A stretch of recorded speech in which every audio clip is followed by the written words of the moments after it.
Ladies and gents, boys and girls, welcome. Happy Wednesday, January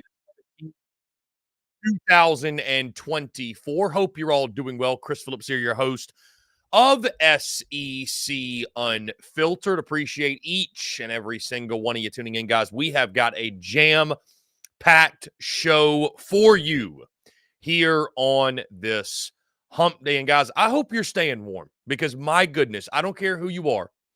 I don't care where you're from. It is cold outside. And we didn't even get the pleasure of the snow. I've been talking about the weather all week, but it is frigid. It is freezing. I can feel it in my bones. Went to the gym this morning, looked on the car, the dashboard. It was 19 degrees outside. 19 degrees.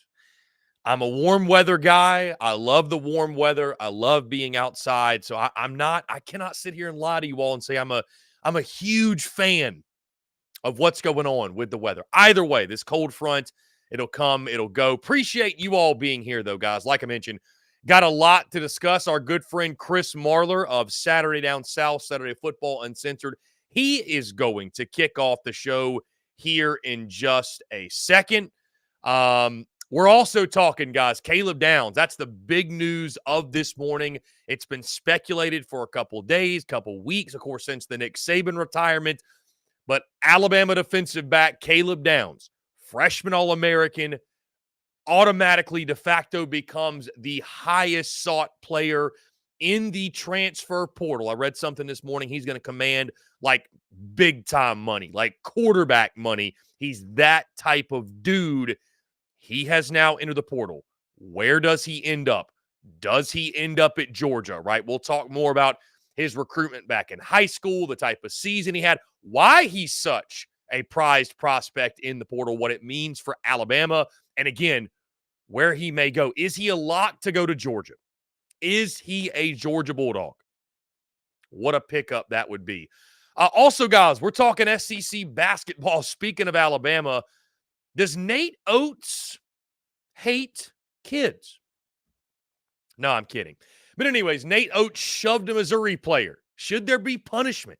What do you make of it? Is it a coach defending his team, or did Nate Oats have no right to act in the way in which he did? Also, guys, we'll look at the Tuesday night games. Tennessee's on fire. Dalton Neck might be the best player in college basketball. South Carolina suffers a really, really tough home loss to the Georgia Bulldogs. Also, Arkansas finally gets off the schneid, guys. We'll talk about that, and we'll look ahead to tonight's games. 3 games on the slate specifically. There's one of them, too, that the spread, it just blows my mind. I cannot comprehend this spread. I can't make sense of it. We'll do a deep dive. We'll talk about the numbers and maybe try to make sense. Also, guys, end of show. We're taking your questions, your comments, and your voicemails. I keep saying voicemails. Guys, we're taking calls, your questions, comments, and calls. I will get that down at some point. Questions, comments, and calls. 843-790-3377. That's 843-790-3377. Again, guys, appreciate each and every single one of you being here. I see Mars standing, Justin, Xavier, Bradley Miller, DGD is in the building, Ethan K, Travi. Thank you all so much for being here. Really appreciate each and every single one of you. Also, guys, hey, make sure you're on YouTube. Be sure you hit that subscribe button, hit that bell icon so you get notifications of when we go live, when we drop new video content as well. Also, be sure to head over to iTunes, Spotify, Google Podcasts, wherever you get your podcast, guys. Smash that subscribe button, rate the show, leave us 5 stars.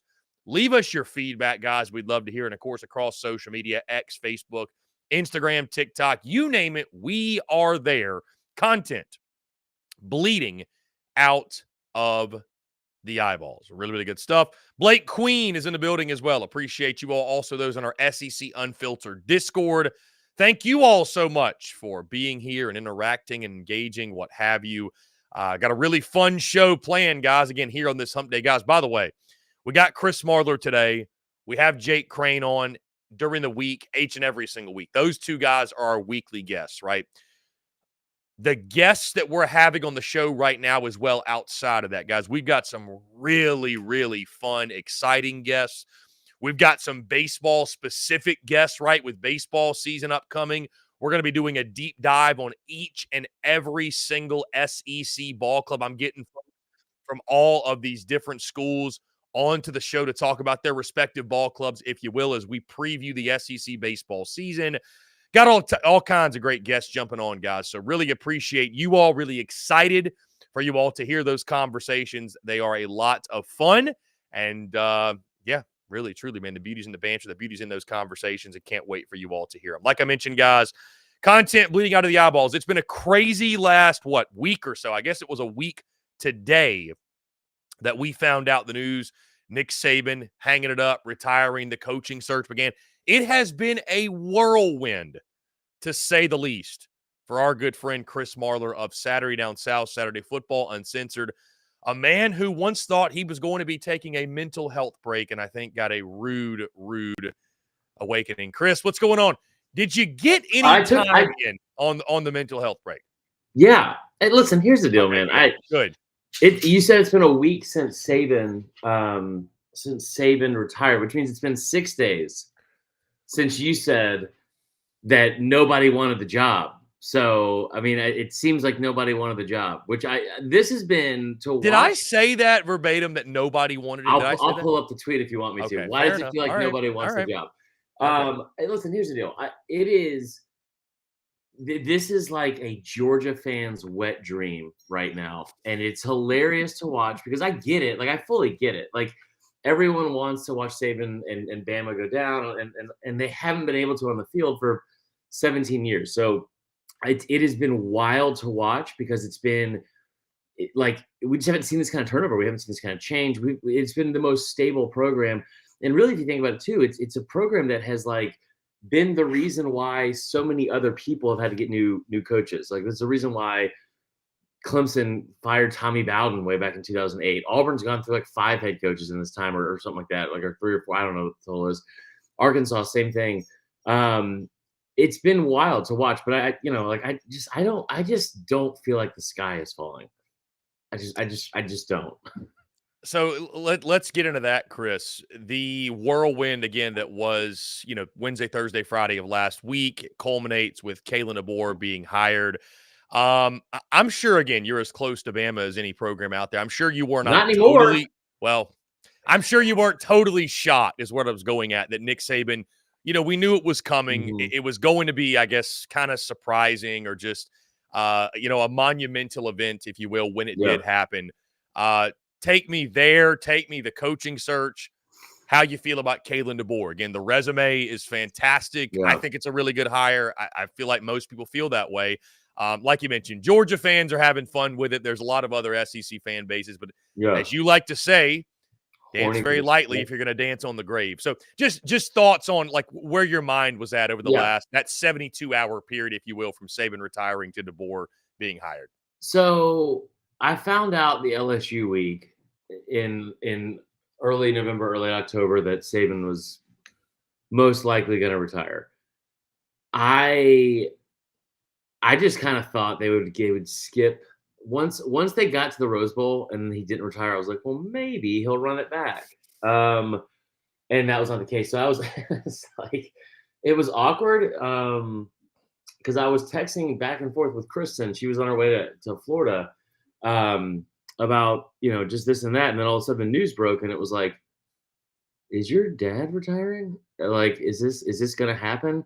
And so it was wild. I mean, like, listen, it was like, I mean, good for him. Like, I'm first and foremost thinking about Saban, like, incredibly grateful for the time he spent there and what he did, putting that place in a better situation, just miles ahead of where it was when he got there. I remember last year at one point they went to Italy. Him and Miss Terry went to Italy, and they hadn't gone on a vacation in like 10 years, and like. They went on vacation and Bama fans were bitching about how he wasn't on the trail recruiting. And it was like, shut the fuck up. Like, let him live a little bit. So I'm happy. I'm happy that he gets to do all that. I'm happy that he gets to go be a granddad. I'm happy for all that. The whirlwind that happened afterwards, it was funny. I think Greg Byrne actually kind of nailed it, the Bama AD. He said it's like it's like 24 hours in a coaching search is like 72, or I'm sorry, it's like a week, is what it feels like. And I think that made sense to me because it was like they, like the reactions we were getting from people, um, and how quick. I mean, like nobody knows who they went after. Mm. That nobody knows that.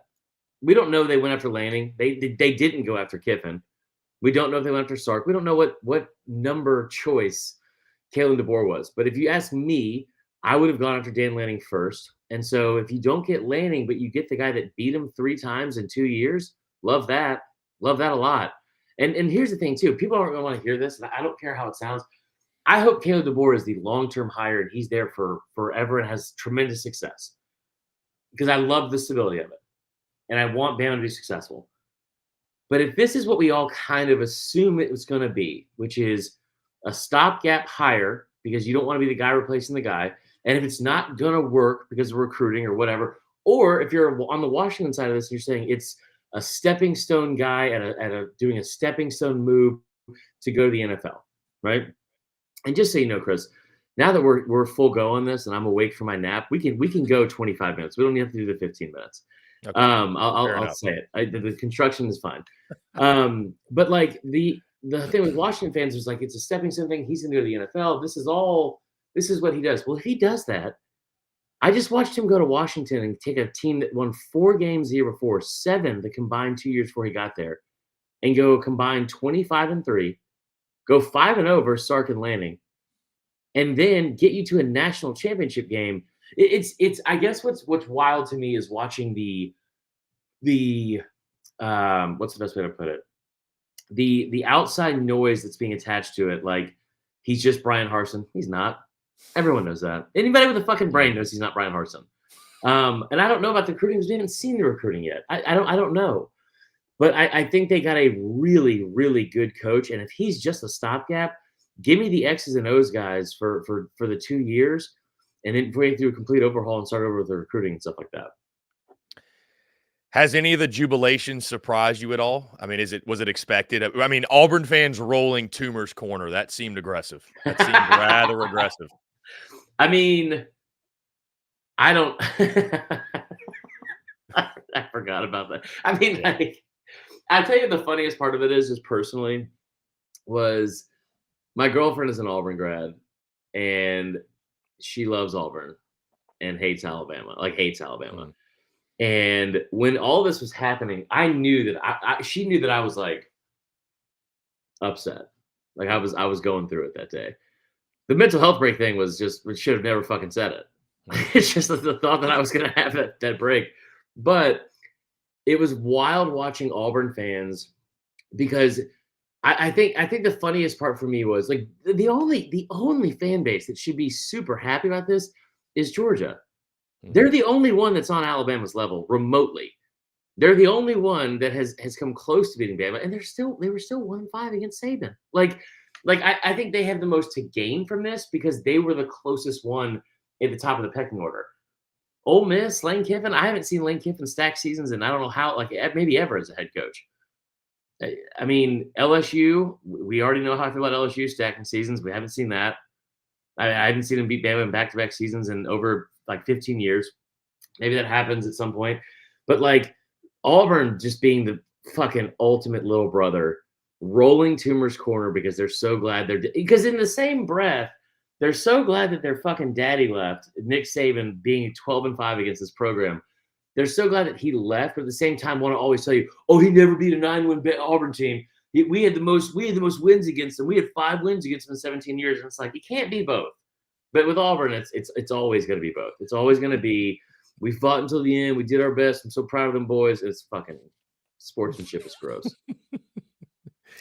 So, Chris, I'm curious. You look at this staff that Kalen DeBoer has put together. Ryan Grubb is all, terrible. Okay, terrible. Ryan Grubb at OC, Kane Womack at DC. One of the most notable, Travaris Robinson goes to Georgia. Was able to retain a couple of guys. I thought retaining the strength coach and I think the nutrition person, those were very underrated things. Anybody who's been around football, you know how important that is. Just thoughts on the staff that DeBoer has put together in your mind, because I think what's interesting, it's, you got a couple of those Bama guys have stuck around, but it's a lot of outside flavor. Like it's Washington guys, it's South Alabama, it's what was it? The head coach of Buffalo is on the staff now. Like it's a lot of outside, like maybe not SEC tie guys, which for a while that was blasphemous, where it just felt like it was the good old boy league where coaches were getting recycled at and that still happens, obviously. But just thoughts on this staff that DeBoer has put together thus far. Yeah, if they fucking bring in John Chavis, I'm still convinced that someday that they will just make an all-star team of like John Chavis, Mike Bobo, and Will Muschamp and just see where it goes. I don't know as much about the hires. I do know that South Alabama's head coach had them in the top 30 in every major statistical category. Total defense, rushing defense. I think they were like top 20. Passing defense, scoring defense. I mean, they gave up. They were 15th in the country in yards per game allowed, which is 2 spots ahead of Alabama. Which so that is something I think that like anybody that talks about the DC hire, I think has been like this is a really really good hire. I don't know shit about the head coach from Buffalo. No clue.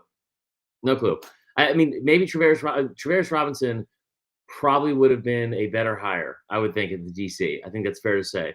And let me go back to that in a second. Let me talk about the offense for a second. The Ryan Grubb thing is funny because Ryan Grubb's he interviewed at Bama a year ago for the OC position, and then he turned it down. And I remember it being a thing where it was like, dude, the Bama's not able to get their same coordinator hires they wanted in the past. And it was like, I remember sitting there thinking, I was like, man, he's returning like everybody at Washington. Why would he leave that? Like, and then come into this situation where he's under Nick Saban, he's going to be under a constant like scrutiny and speculation of what he should be doing and should not be doing. I thought it was a great move. They ended up getting him this year. I love the offensive stuff. I love the fact they got the offensive line coach, the Joe Moore Award. Anybody can sit here and talk about, pick out little specific things that are negative. I love to look at the full body of work. And if we're going to talk about sports, we're going to do it in fucking factual statements. So if you're talking about the offensive line, and I've seen a lot of people like, they were getting destroyed against Michigan. Well, I got news for you. Everyone got destroyed against Michigan. It was the best defense in the country. And just because they didn't play in the SEC does not mean it wasn't the best defense in the country. Let's be very clear about that. You can tell that I'm getting animated because my computer is shaking back and forth. So I love what they've done on the offensive side of the ball. Love the offensive line. And here's the other thing, too, the offensive line. It's not like it could get worse because at Bama, they had the worst offensive line from a sacks allowed standpoint. It's the most they've ever given in program history. Did a bunch of real clean graphics on it. If you guys need them, I'll be happy to share. But then the defensive thing. Here's the thing with Travaris Robinson. I would have loved to keep Travaris Robinson. I would have loved it. I think that he would have been a great hire. He would have been really good at recruiting and been helpful on the staff. That's me personally. Okay. And DGD is going to have a comment about this for sure. But like, here's the thing. Saban was, and Kirby has even alluded to this. Saban was doing interviews about the DC position on Wednesday, the day he retired. If Travaris Robinson was the answer defensive coordinator for Alabama when Saban was there, he probably would have been named the defensive coordinator when Saban was there. Or he would have gone to DeBoer and said, this is the guy you absolutely have to take.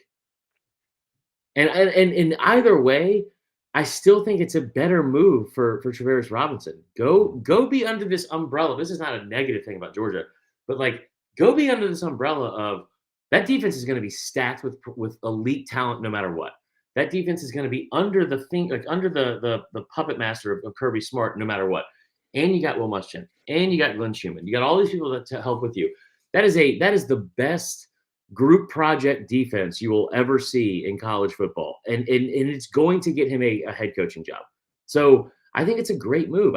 They still have a couple other spots they gotta go after and get, but outside of the secondary, the defense has mainly stayed intact from the roster standpoint too, and that part is something I'm really excited about because you bring back actual leadership. And I tell you what, Deontay Lawson, Jihad Campbell, I did not know how I was going to feel about having a linebacker named Jihad, but it's been great. He has brought a holy war to Tennessee. You just watch that tape. But like, and then you talk about the defensive line, all the talent they have coming back there, all the 5 stars they come off the edge that haven't entered the portal or anything like that.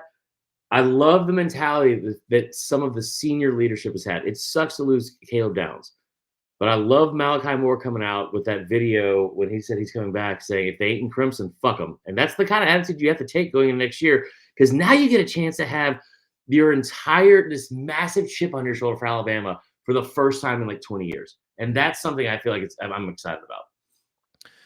So, Chris, you brought up Caleb Downs. Let's get into that. Obviously, that drops this morning. I mean, the transfer portal as a whole, right? Once Saban retired, the 30-day window opened up. And, I mean, it's just been open season on the Alabama roster. There's been decommitments left and right. What's it been like being a normal fan of college football and dealing with the portal and NIL? Nah, I'm kidding. Seriously, no, that's the fair. Caleb Downs thing. I've seen a lot of this stuff on social media from Bama fans about, like, talking about the portal and NIL and the negatives. And I'm like, this is new. Okay, this is new. Yeah, and so I think let me speak on that first. I might just stay on here for an hour and just talk sense into everybody. The whole thing. I can't wait for your last question. But let me get you out of here. I'm like, you know what? Let's do one more. Let's do another question. No, the Caleb Downs thing and Bama fans in general. They're a fan base. They're going to overreact. All fan bases do. Listen. I have always said, like I said earlier, if we're going to talk about football, if we're going to talk about sports, we're going to do it with facts. That is not the case for most. Bama fans are not a good fan base. It never has been. I've never said. There's Bama fans that hate the shit out of me because I've said they were going to lose games, and then they would lose games. Like, Chris, you're preaching to the choir when it comes. Like, I know firsthand being from the Gamecock side of things. Trust me. You had to go into witness protection, start a whole new, even bigger brand. Pretty much. I might be having a new name, all that. Very right. The bearded beat is what we'll call it from now on. That's it. I think, and you're doing a tremendous job of it. It's been awesome watching this thing take off. I appreciate it. But no, the thing with the fan base, I get the outside part of it where people are just going to be mad and just be like I think people want to see this. I think Cruz Oxenrider posted this earlier. It's the best way to phrase it is, I mean, non-Bama fans are taking out 17 years of frustration on this fan base, and as they should. It's what you do as fans. The thing with the portal, it sucks. It really sucks. I don't want to say it's unfair because that's what's in place for everyone. But man, it's tough to look at this and be like, okay, anyone can come tamper with your players. And by the way, now they're legally allowed to tamper, right? Let's not pretend like they haven't been tampering the whole fucking time. That's been happening across college football. Like Kiffin's talked about it, Saban's talked about it, Kirby's talked about it. And I think that's the other point I'll make too, is those three guys especially, this would drive me crazy, which was Saban caught the most flack about it because it's Saban, but it was like, I can't believe they're complaining about this and they make millions and players should be able to do whatever they want. And it's like, you've rolled out this whole new process of how we're going to do things. The portal, NIL, all these things, right? And you've rolled it all out at once. And then you set no guardrails with it because the NCAA acted like a bunch of fucking bitches and came out here and was like, well, you know what? We're not going to profit as much money. We're going to take our ball and go home. See you later. Fuck, this is all still the NCAA's fault. And I will always die on that hill. But like all of that happens. And there's like all these new things that aren't like being regulated at all. So there's also a difference between, hey, this is not okay. This is like, these are some issues we're having with the portal versus complaining. I think that the coaches have done a really good job about that, saying like, hey, these are the issues that are actual issues that we need to address, that need to be fixed, because it's plain as fucking day that there are a ton of issues with the portal. I'm not saying this is one of them, but like, this is a tough situation to be in, to watch, to have that roster be one of the best rosters in all of college football and be like, okay, listen, for the next 30 days, like it's like playing dodgeball. And it's like, hey, we're not going to give you a ball, but you can go stand in the corner and just hope no one is able to shoot you. You got to duck, dive, dip, duck, and dodge, or what the fuck ever. Like it's like that. So, Chris, would you say Caleb Downs a Georgia lock? Is that fair? No, I don't think he's going to Georgia. I think he's going to Ohio State. Ohio State. So people, okay. This is the funny part for me about this too, and I could be wrong. But all of my Bama inside info is gone. All of my Bama inside info was gone the moment he announced his retirement. But I will tell you this: I do know I still have like people over at Georgia that are loving all of this. And even most of the logical ones don't think he's a lock. Should he go there over anywhere else? Probably so. But one thing about Caleb Downs that people forget about is his brother, I think, like something happened with his either recruitment or something with Kirby Smart, and his dad never let go of that. And his dad does not like Kirby Smart, and that is a very real thing. So Kirby Smart and the way he mishandled his older brother's, like I said, recruitment or playing time or whatever the fuck it was, I should know before saying it. But I do know that Caleb Downs' family not a huge fan of Georgia. So Ohio State and then I would say Texas are two teams to look out for. Again, I think he should go to Georgia. It makes the most sense for him for his future, the way he'll be coached up, and Travaris Robinson is also there. But I don't think it's the lock that people think it is. Chris, I think it's fair to say what Nick Saban did at Alabama will never be replicated ever again. How much how much do Alabama fans have to shift their expectations now entering a new era? Because I could see us getting to a point like 3 years down the road where I mean, it's the expectations. I mean, like you said, you never want to be the guy that follows the guy. So how can Caleb DeBoer succeed in the short term? I mean, outside of the obvious, which is win a national championship. I mean, what should the expectations be moving forward to be holding up the standard, but also being kind of realistic for the first time in a while? Yeah. Also, real quick, shout out to Carl Judkins in the comments for putting in the pronunciation guide to Tennessee's quarterback, Nico. I have butchered that many times, so I'm not even confident saying it on air yet. I gotta do more practice. I've butchered that so much. Maleva, I think is what I think. I don't know. Now I fucked it up, and he even helped us out with a training wheels on it. I think that the expectations, if you're Bama, it's tough because you still have that roster, regardless of everyone they're losing. You still have a very loaded roster. You're bringing in a very, very good recruiting class. And here's the thing, too. Like, the night is always darkest for the dawn, right? Like, if they get Ryan Williams, the receiver who would be the 5th overall, I think, ranked prospect in program history, start building. You just need something. You need it to stop and start building off something, right? Like, that's what you're looking for. The expectations, it's tough because now you've expanded the playoff to the most teams that would be invited in the entire history of it. So it's like, can you get into the top 12? You should be. But I look at that schedule and it's like, oh man, you open with Georgia. You have to go on the road at OU before you play Auburn. They get Auburn at home, though. They've won that game by an average of over 20 points at home in the last 6 games there.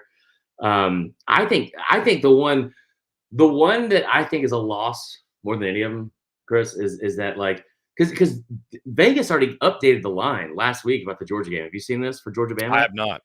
2.5. Georgia's favored by 2.5. That is shocking to me. And if you're able to put a substantial amount of money on it, do it. But the one that seems like it's a foregone conclusion as being a loss is that Tennessee game in Knoxville. I think that's going to be a really, really tough game. But I think, can you get to 10-2? Here's the thing too, man.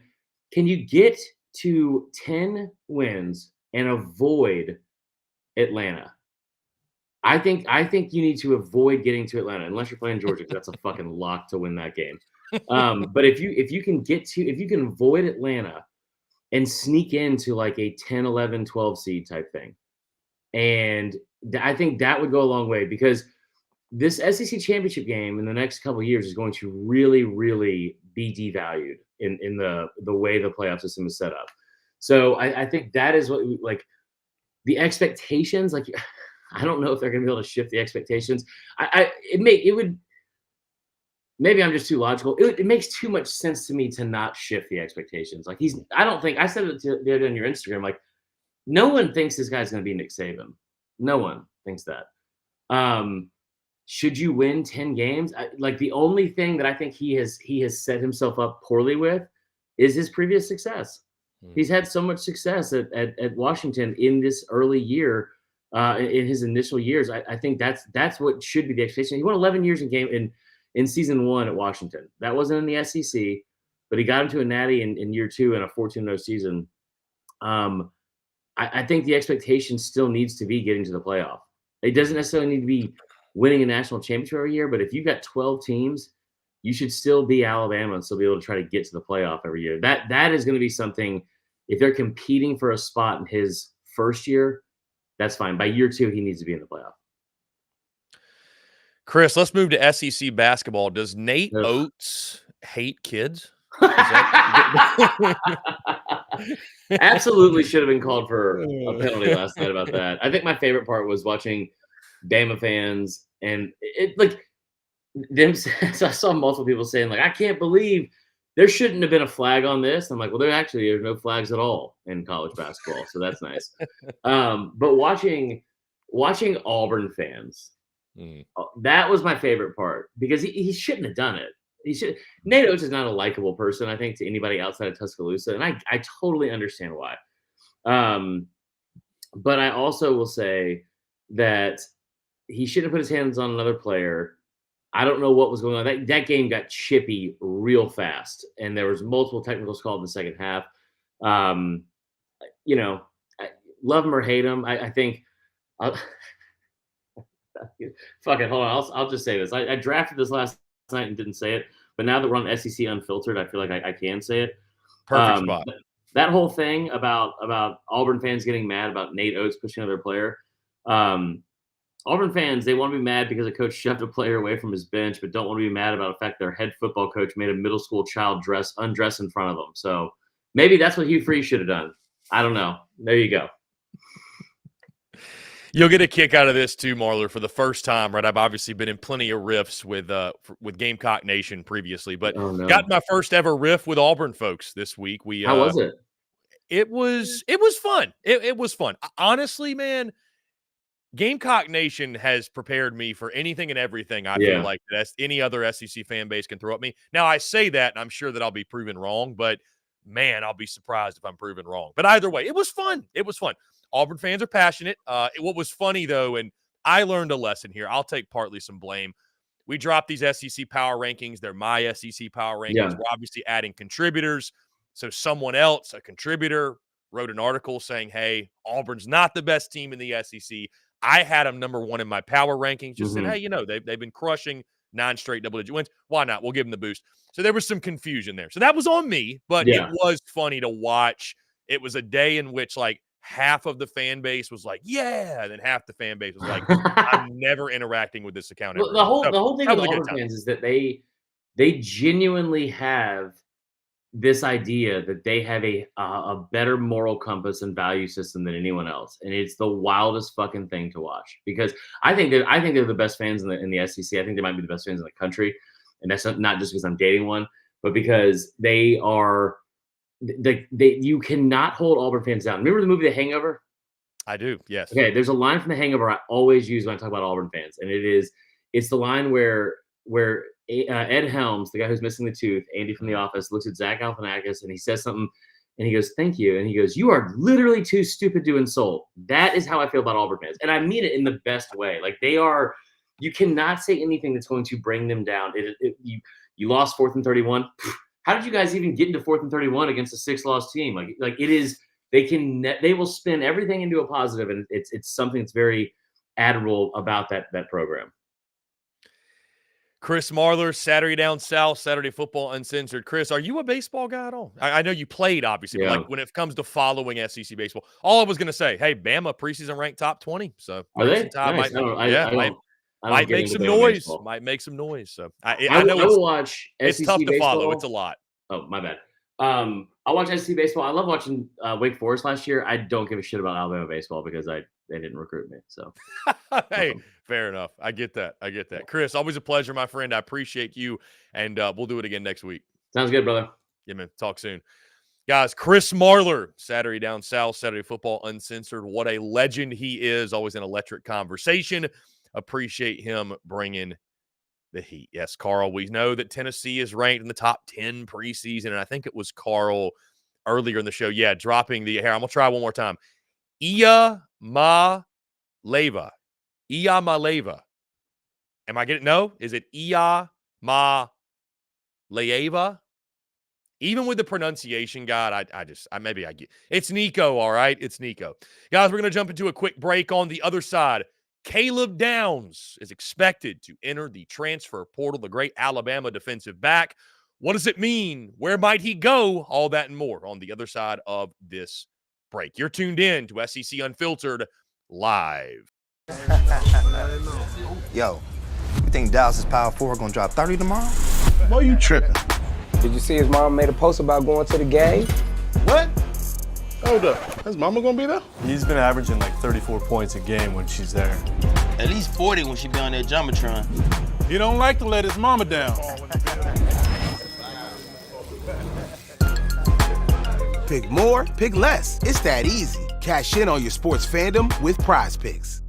SEC Unfiltered Live is brought to you by our friends over at Prize Picks. Go download the Prize Picks app or go to prizepicks.com. And when you do, use the promo code SECU to receive a 100% instant deposit match up to $100. Prize Picks is the simplest fantasy game on the market, focused around prop total entries. You pick 2 to 6 players, and you can win up to 10 times on any entry. Prize Picks has no sharks, optimizers, or mass multi-entry. It's literally just you against the projection. They also allow mixed sport entries. So, for example, you can take the over on LeBron, parlay with the under on Mahomes. They've got college sports, pro sports, literally anything and everything you can think of. They have got it over at Prize Picks. They also have a slick, easy-to-use mobile app, both on the App Store and Google Play, and they're rated 4.8 stars in the App Store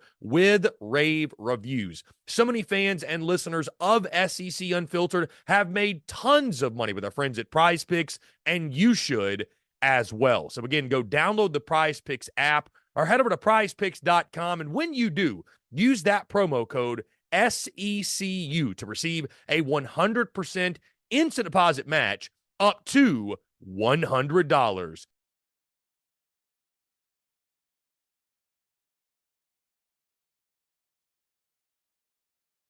We're also brought to you by our friends over at MyBookie. When your money's on the line, choose a trusted sports book that gives you tools to win, like MyBookie.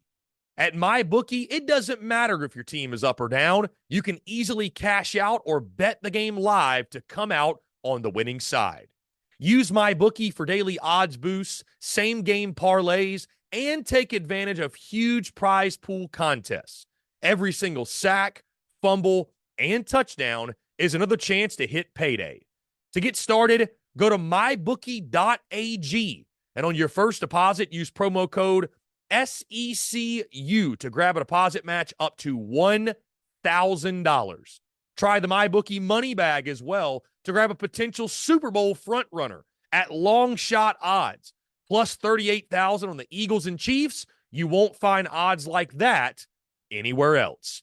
Bet anything, anytime, anywhere, only with MyBookie. Finally, SEC Unfiltered Live is brought to you by our friends over at Roback. Guys, if you haven't heard of Roback before, it's time to check them out. It's safe to say I'd bet on these guys any day of the week because I absolutely love their gear. I couldn't be more pumped to work with Roback. It's simply some of the most comfortable gear that I own. From the performance polos to the hoodies and the joggers, it's some of the best fit and best feel around. Roback's performance hoodies are some of the best pieces of clothing I've ever worn. I can't emphasize how soft these things are with great stretch and breathability. They're simply some of the best hoodies out there. Odds are, guys, if you see me during football season, baseball season, basketball season, or just here on SEC Unfiltered Live, you'll more than likely see me in a Roback hoodie. Secondly, guys, Roback's performance polos, they're some of the most comfortable polos out there. They're moisture wicking with 4-way stretch, making them perfect for a game day, and they have the perfect fit. With crisp collars that don't lose their shape, I could not recommend these polos more. In all honesty, guys, Roback's been gaining traction big time. I'm sure you've seen them.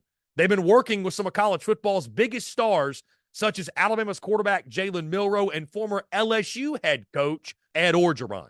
So go check them out now and use the promo code SECU on Roback.com. for a generous 20% off your first order.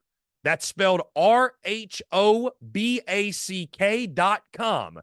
20% off all bottoms, Q-zips, hoodies, and more with the promo code SECU. Ladies and gents, boys and girls, we are back here on this Wednesday, January the 17th, 2024. Hope you guys are having a fantastic hump day. Guys, continue to leave us your questions, your comments. We're going to take your calls as well in our daily mailbag segment, final 30 minutes or so of the show. We go until 2 p.m. Eastern, by the way. So normally around 1:30 or so, around 1:30 or so, we start taking your questions, your comments, your calls. Also, guys, if you can't call in that final 30 minutes, you can call and leave us a voicemail. And what we'll do is we'll play that voicemail on the airwaves to get things rolling, or throughout that time. Again, if you can't call us in that 30 or 45-minute or so time frame in the daily mailbag segment. Again, you can also text that number, guys, 843-790-3377. That's a great way for your voice to be heard. And you can comment on Facebook, YouTube, Twitch, whatever it might be, wherever you're watching. And guys, again, we'll get into those questions end of show. Really excited to hear from you. With that being said, you know, guys, I'm really picky and choosy what transfer portal news I highlight, right? Because just the sheer number of players that enter the transfer portal, you literally cannot keep up with them all. But there are some that are different than others. There are some players, as we all know, that are different than others when it comes to being difference makers, when it comes to being impact players. And that is the case with Caleb Downs, who we learned this morning, the Alabama freshman All-American safety, plans to enter the transfer portal. And the question now is, where will he end up? Is he a lock to go to Georgia? Is Ohio State in the mix?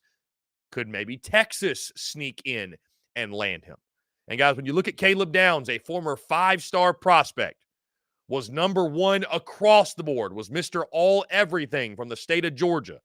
He picked Alabama over Georgia, Ohio State, and Notre Dame out of high school. Those are his top schools that he chose Bama over. Like I mentioned, he was a freshman All-American this past season. Guys, the numbers for a true freshman. He led Alabama in tackles. First time a true freshman's done that, I think I read, since 1970. Like, it was an unprecedented season what Caleb Downs did. 107 tackles at the safety spot. Get this, 70 were solo. 70 solo tackles. 3.5 tackles for loss. He had a forced fumble. He had a fumble recovery, and he had 2 interceptions as well. This dude was a menace on the defensive side of the football. And again, guys, just a true freshman, only going to get better. Now, when it comes to this decision, I don't think it's really a surprise, right? We've heard since Nick Saban hung it up, and we've seen the portal just completely gut Alabama, which, on that note, side note, it's funny to see the reaction of Alabama fans now that Caleb Downs is in the portal, right? We're seeing on the timeline this morning a lot of chatter about NIL and transfer portal. And listen, I'm no adversary of Alabama. I'm no hater of Alabama. But what I would say to Alabama fans is this: welcome to what every other fan base in college football has been dealing with since transfer portal and NIL were rolled out, right? Bama fans have had for years, and don't blame them for it, but Alabama has had that trump card of, well, we have Nick Saban. We have Lord Saban to protect us from, the portal or NIL or the craziness of what's going on in the college football world, right? There was always that, we got Nick Saban. Well, now you don't. Now you don't. And Alabama fans are having to learn how to live in this new era of college football. And the floodgates have been open. I think it's like 20 guys have entered the portal. They've suffered like 6 decommitments. Another one, as we were just on break, into the transfer portal. Offensive tackle, Caden Proctor, 6'8", 365, started every game for Bama as a true freshman. was another freshman All-American and first-team freshman All-SEC player, was ranked the number 1 offensive tackle in the 2023 class. So Alabama's dealing with this transfer portal stuff, but nobody in college football feels bad for them, nor should they, because it's like, hey, this is what everyone else who did not have Nick Saban as their head coach had to deal with. Now, when you look at Caleb Downs specifically, right? I mean, a fantastic player, guys. I think you could argue right now one of, if not the best defensive backs in all of college football. This dude is already being projected as a high draft pick, and I believe the 2026 NFL draft, right? This is a legitimate dude, a game changer, a difference maker on the defensive side of the football. Most folks look at this and say, okay, he's going to Georgia. He's a Georgia lock. I think there's reason for that, right? Travaris Robinson, who was his main recruiter at Alabama, he has now left. He is going to Georgia. You would figure that's probably going to impact his decision. Now, we just heard from Chris Marler. He thinks he's going to land at Ohio State, or at least feels that's a strong possibility. Could Texas come into the fold as well? They've got more NIL funding than they know what to do with, right? And just landed Isaiah Bond. Does that help them, right? Does Isaiah Bond lure Caleb Downs to Austin? Or does he go to the Big Ten? Does he go to Ohio State? We just saw Quinshon Judkins go there. Their NIL situation is really good. I still find it hard to believe Caleb Downs won't be a dog, folks. I still find that very, very hard to believe, right? With the way Kirby Smart is such a relentless recruiter and is consistently and constantly just recruiting and recruiting and recruiting. And I think, guys, what he does, I think he keeps recruiting guys like a Caleb Downs. I think he stays in contact with them just because he knows, hey, there's a chance something like this could happen. There's a chance a kid that we recruited, he could enter the portal, and we could be right there reaping the benefits. Our good friend J.D. Piquel, friend of the show, he just posted something that I think is so true. I mean, these words from JD are poetic. He posted this on X. Finishing second for a recruit at the high school level has never been more important. I mean, that is speaking the prophecy in college football right now. Really, truly. That is speaking the prophecy, right? The recruiting process, it's not even over when you think it's over, right? It's not over when a kid signs with the school. It's not over when he goes there. It's not even over when he plays for the school, guys. It never ends, which is why I think Nick Saban stepped away from college football because, to be fair, and I think it's honestly very fair that he doesn't want to deal with that. But Kirby Smart's a guy who loves it, who eats it up. So I tend to think he's going to land at Georgia. I mean, again, we just heard Chris Marler say he thinks Ohio State. Maybe Texas could come into the picture here with this. So going to be fascinating. Obviously, Caleb Downs, guys, I read this morning, he's going to attract like quarterback type money. He's that type of player as a safety, as a defensive back. Can you imagine the safety duo if he goes to Athens? Could you imagine that duo of Caleb Downs and Malachi Starks? The best safety tandem in college football, and it wouldn't even be close. And we've talked all week, guys. We've talked the last 7 days or so. Who benefits the most from Nick Saban retiring? Which team and which program is the happiest? Which benefits the most? The answer's simple. It's Georgia. I mean, it is, guys. It's Georgia. It's easily Georgia. Because there's so many battles on field, off field. There's so many things. Like the last thing standing in Georgia's way, I think, from taking over college football was Nick Saban. That was the last thing. Nick Saban was the last thing standing in Georgia's way. The path has been cleared for the Dogs, right? And now they're starting to pick on Bama's roster, open season, especially if Caleb Downs ends up in Athens. Now, again, I mentioned this earlier, but I want to restate this because with this Caleb Downs stuff, right, we're seeing a lot of chatter on the timeline from Bama folks talking about the transfer portal, NIL. And I think all of us, as fans of college football, fans of college sports, we can all agree that the portal is far from perfect, right? College football right now is far from perfect with what's going on with the transfer portal, NIL, what have you. There are things, there are adjustments that need to be made. But Alabama fans, you're going to have a hard time finding sympathy from anybody. Because what Alabama's going through right now with the roster and the portal and the tampering, fans of every other team practically have been dealing with this since the portal and NIL became a thing. Alabama has been shielded from this because they had Lord Nick Saban, right? And that really trumped everything else.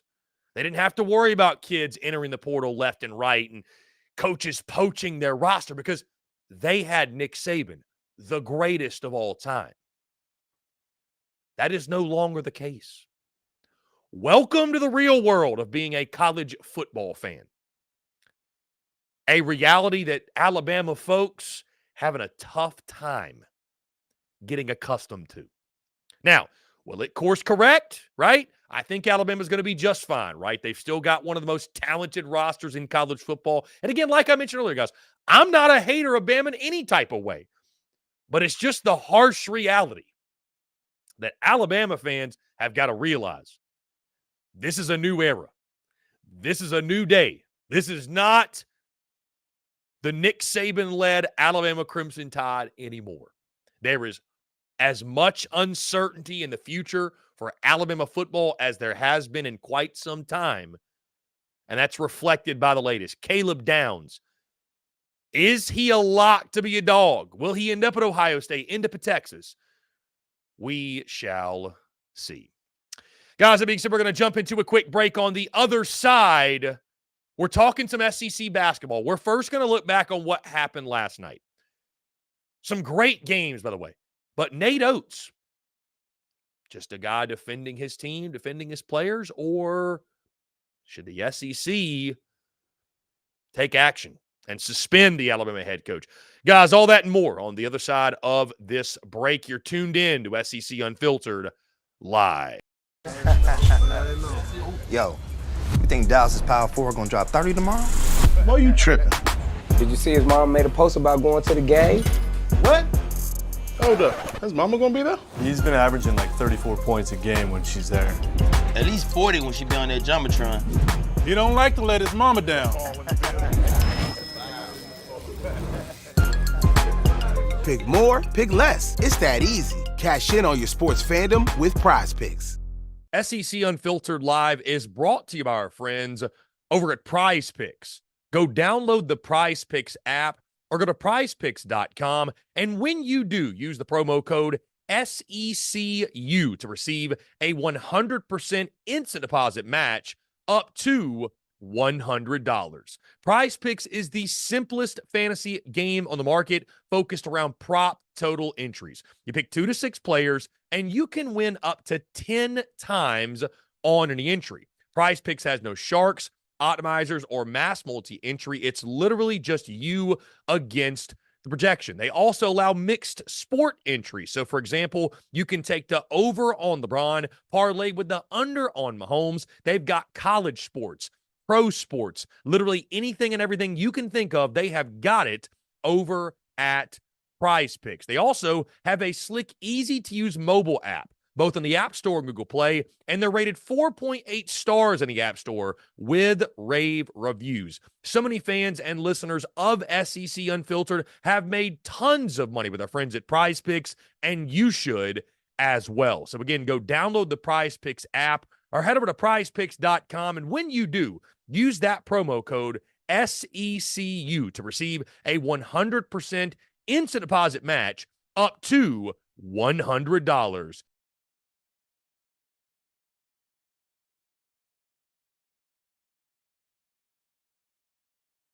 We're also brought to you by our friends over at MyBookie. When your money's on the line, choose a trusted sports book that gives you tools to win, like MyBookie. At MyBookie, it doesn't matter if your team is up or down. You can easily cash out or bet the game live to come out on the winning side. Use MyBookie for daily odds boosts, same-game parlays, and take advantage of huge prize pool contests. Every single sack, fumble, and touchdown is another chance to hit payday. To get started, go to mybookie.ag, and on your first deposit, use promo code SECU to grab a deposit match up to $1,000. Try the MyBookie money bag as well to grab a potential Super Bowl frontrunner at long shot odds, plus 38,000 on the Eagles and Chiefs. You won't find odds like that anywhere else. Bet anything, anytime, anywhere, only with MyBookie. Finally, SEC Unfiltered Live is brought to you by our friends over at Roback. Guys, if you haven't heard of Roback before, it's time to check them out. It's safe to say I'd bet on these guys any day of the week because I absolutely love their gear. I couldn't be more pumped to work with Roback. It's simply some of the most comfortable gear that I own. From the performance polos to the hoodies and the joggers, it's some of the best fit and best feel around. Roback's performance hoodies are some of the best pieces of clothing I've ever worn. I can't emphasize how soft these things are with great stretch and breathability. They're simply some of the best hoodies out there. Odds are, guys, if you see me during football season, baseball season, basketball season, or just here on SEC Unfiltered Live, you'll more than likely see me in a Roback hoodie. Secondly, guys, Roback's performance polos, they're some of the most comfortable polos out there. They're moisture wicking with four-way stretch, making them perfect for a game day, and they have the perfect fit. With crisp collars that don't lose their shape, I could not recommend these polos more. In all honesty, guys, Roback's been gaining traction big time. I'm sure you've seen them. They've been working with some of college football's biggest stars, such as Alabama's quarterback Jalen Milroe and former LSU head coach Ed Orgeron. So go check them out now and use the promo code SECU on Roback.com for a generous 20% off your first order. That's spelled RHOBACK.com. 20% off all bottoms, Q-zips, hoodies, and more with the promo code SECU. Ladies and gents, boys and girls, we are back here on this Wednesday, January the 17th, 2024. Appreciate each and every single one of you tuning in, guys. In case you did not realize, we do this every single day, noon to 2 p.m. Eastern time, talking about an array, look at me, I can't even find the words, talking a number of different topics. We have a special guest every day, special guest conversation, if you will. And we take your questions, your comments, and your calls in the final 30 minutes or so of the show, around 1:30 or so. We dive into that, get you guys involved. I'm also thinking about, guys, because, again, not everybody can tune in who I'm sure wants to ask questions or what have you, and I see other shows doing this. I'm thinking about making Q&A something, adding a component where – we take questions, just on social media or whatever, send us your questions and then we'll take the best couple on air. We may start doing some stuff like that just because I'm sure, again, there's a lot of folks out there that have questions, have comments, what have you, and they want to be part of the show and, that can't necessarily tune in noon to 2. So again, I want to give everybody an opportunity, even those who you may be busy at work, you might be stuck in the cube, you might be on the job, what have you. I want to give everybody a chance to chime in, be part of the show. So again, guys, noon to 2 every single day on X, Facebook, YouTube, and Twitch. And be sure, guys, you're watching on YouTube, as I got something in my eye. I just cannot get out of there. You're watching on YouTube. Be sure you hit that subscribe button, hit that bell icon so you get notifications as well of when we go live. Also, we're on iTunes, Spotify, Google Podcasts, and SEC Unfiltered, guys. The podcast drop every single day. Rate and subscribe there. And, of course, follow us all across social media, wherever you get your content, guys. We are there. Content is bleeding out of the eyeballs. Now, let's get into, my goodness. Anyways, okay, let's get into what took place last night on the hardwood. Should the SEC suspend Nate Oats? Does Nate Oats also hate kids? Right? No, I'm kidding. But should the SEC take action here? In case you missed it, you can go back to our social media at SEC Unfiltered, and this will be probably the fourth or fifth clip down, if you will. Early on, about halfway through the first half, in last night's Alabama-Missouri game, which was a very, very chippy game, by the way, there was a little bit of a scuffle, right, between Bama and Mizzou players, and Alabama head coach Nate Oats comes over, okay? Alabama head coach Nate Oats comes over and moves a Missouri player out of the way, pushes him out of the way. Now, as you can imagine, this has caused a lot of chatter on social media, a lot of folks feeling some type of way about this, and I don't blame them, right? It's interesting to see the mixed reactions, but I think this is a great example of if it was your coach for your favorite team and the same situation happened, right? You'd probably see a lot of people saying, oh, well, he's just defending our guys. He's defending our team. Yeah, that's why we love him. Because that's what Alabama fans, for the most part, are doing right now, okay? But then you're seeing a lot of other people. I've also seen folks from the coaching world, right? Whatever level it is, talk about you never put your hands on a player. You never put your hands on a player. Should the SEC suspend Nate Oats for this? Because it was not a great look, guys. Like, I can watch this video. I understand what Nate Oats is trying to do here. He is trying to clear up this fiasco. He is trying to separate the Missouri player who's talking trash from his team, what have you. But you just can't be caught in that situation. Like, the referee is right there. The referee is standing right there. Let him handle it. Let him handle it. It's never going to sit well when a coach is putting his hands on a player from the opposite team, especially, guys. Right? It's never going to sit well. Do I think they should suspend him?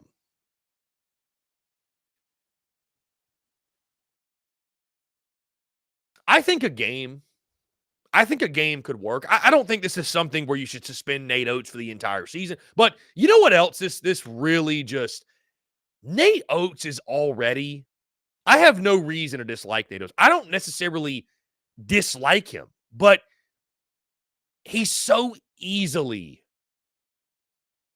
disliked. You know what I mean? Like, you go back to what happened last year with, what was the kid's name? Brandon, whatever his name was, with the shooting stuff, right?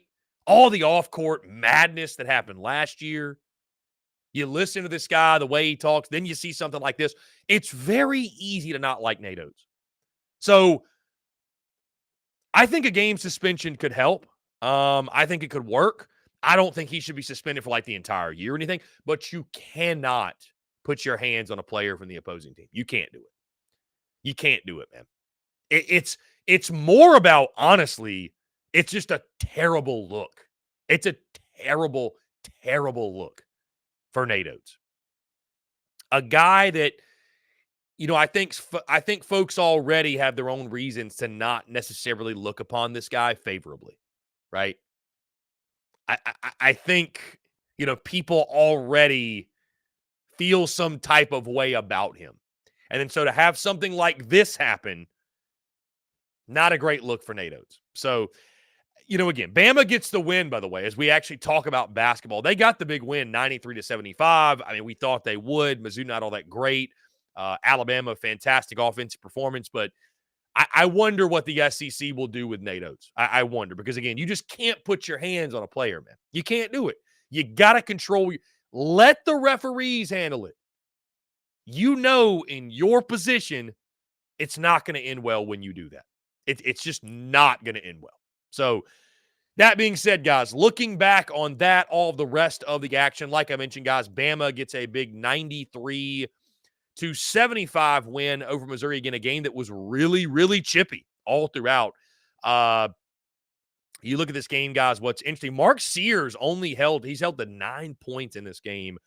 Estrada with 21, Griffin with 21, Nelson with 13, Wrightsell Jr. with 11, Pringle with 10. I mean, they are just, guys, they're so deep. They have so many guys, so much talent. We're starting to see Bama get into somewhat of a role. Missouri, not all that great, but again, the offensive side, that's going to give them a chance, guys, to win every single game they play. Now, the first game of the day that was moved up, it was funny. I was doing some editing, looked at my TV. I was like, is this a replay? Like Tennessee and Florida are playing right now. 5 p.m. Eastern tip-off yesterday, though. All hail Dalton Knecht. All hail Dalton Knecht. This guy might be the best player in college basketball, guys. Tennessee wins 85-66.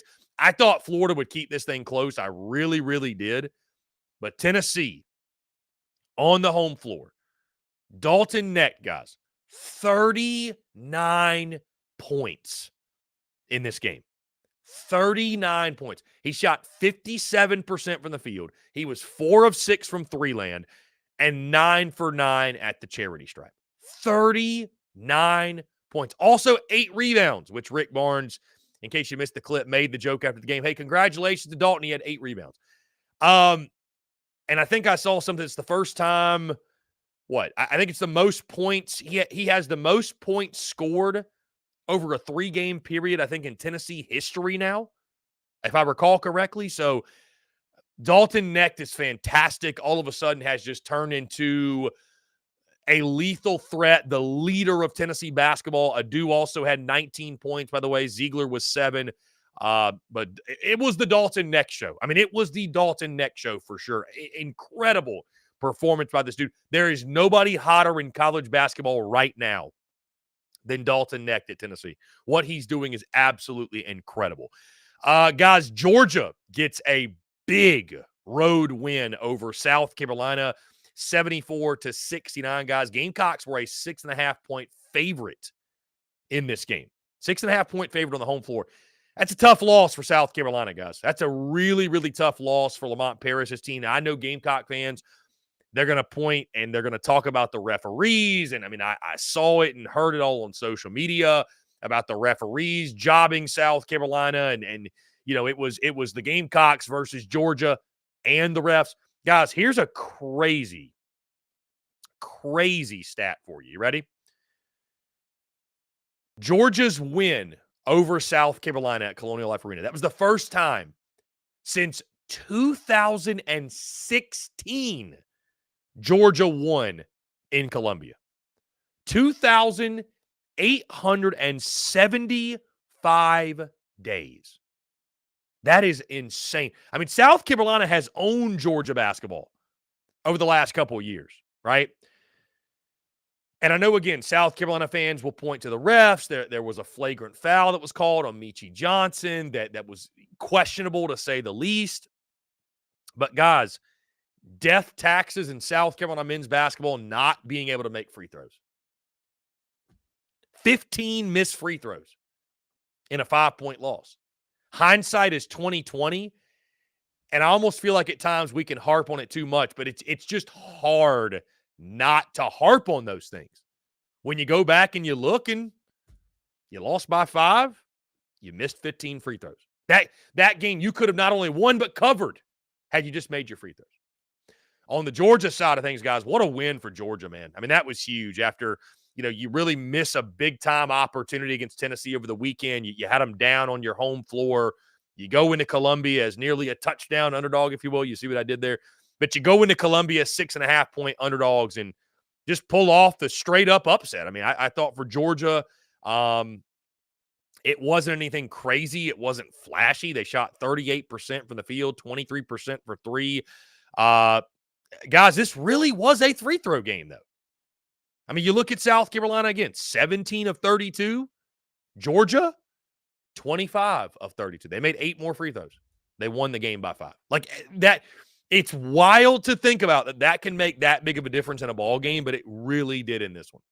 It really, really did in this one. Also, guys, Georgia winning the battle at the glass, the rebounding battle. Right? 45 total rebounds to South Carolina's 36.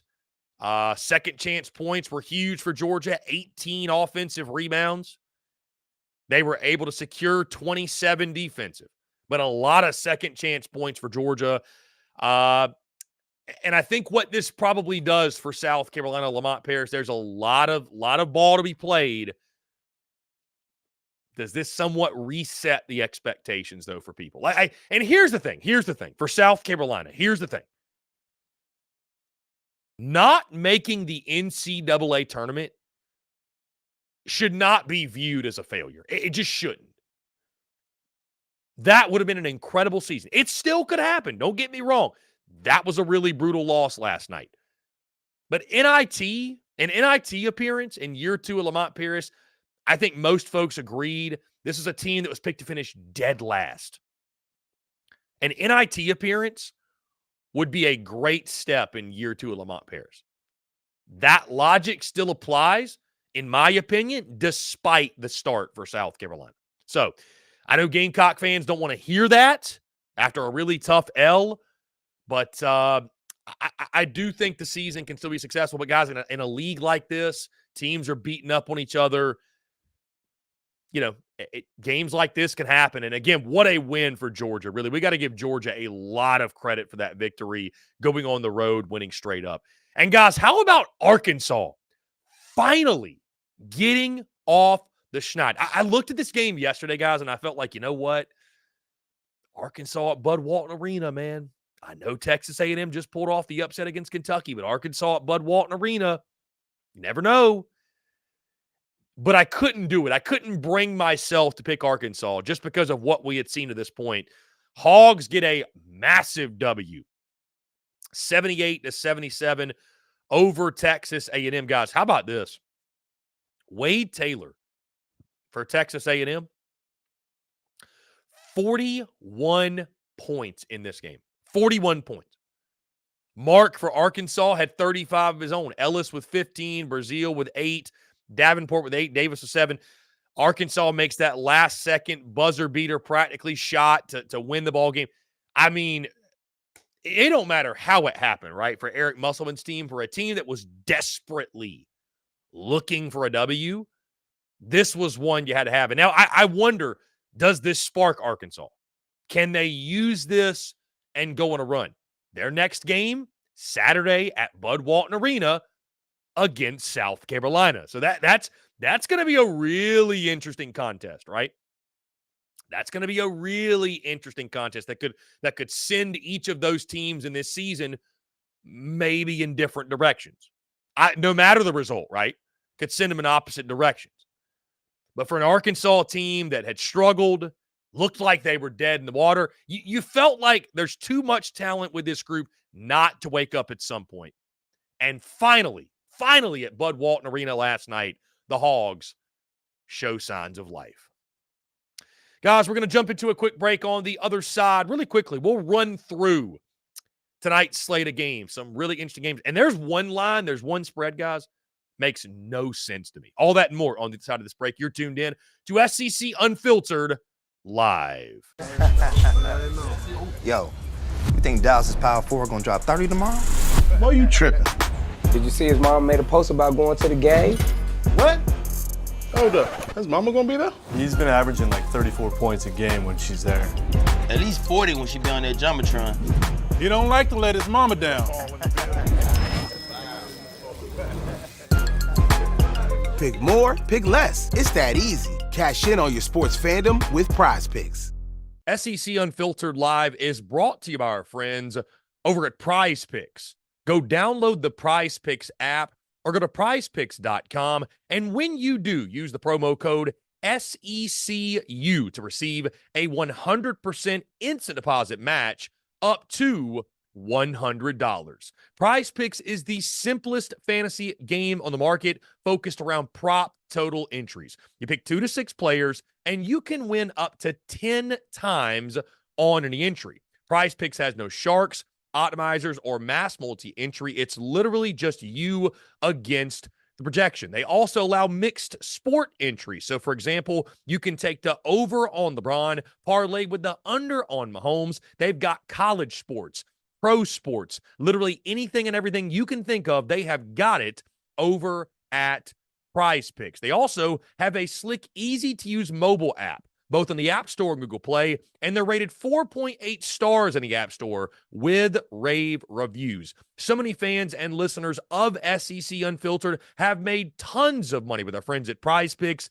and you should as well. So again, go download the Prize Picks app or head over to prizepicks.com, and when you do, use that promo code SECU to receive a 100% instant deposit match up to $100.